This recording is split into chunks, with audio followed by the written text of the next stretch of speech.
Baba Mayisa, bengithanda ukubuza ukuthi injongo yalolu hambo njengoba silulandelela from ekuqaleni yini?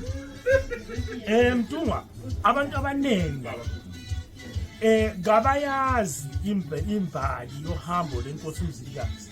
Kusukela u1821, 1822 isuka kwaZulu.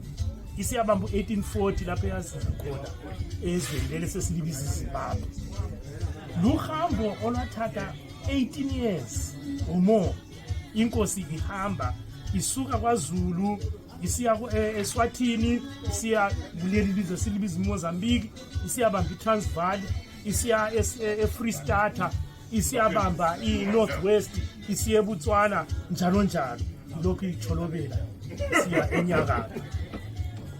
Yingakho ke sifisa ukuthi abantu babe lolwazi baqedisise ngohambo lwenkosi, balandele izinyathelo zayo okwamempela, hayi lokhu okuyimbijana abakufunda kuzingwalo kwezehistory.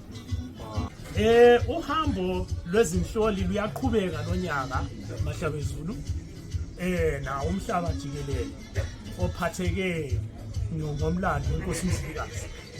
Lonyaka singena eBotswana, siyabonana lezinduna zabangwaketse, siyabonana lezinduna zabakwena, siyabonana lezinduna zabalethe. Isizwe sabalethe isizwe esakhiwa eBotswana wesasale eBotswana, sigciniswe inkomo zenkosi.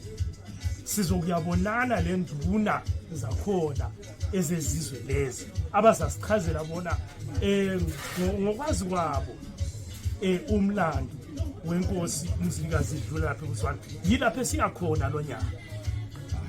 Hayi, siyabonga amazwi esiwathole kuBaba uMayisa. Ngithi besicela abalandeli lisilandele kuFacebook usinga lesizwe, la kuYouTube usinga lesizwe. Mina ngingumabhuna uMntungwa kaMasoke sobe kusikho sesabingweni. Ngiyabonga.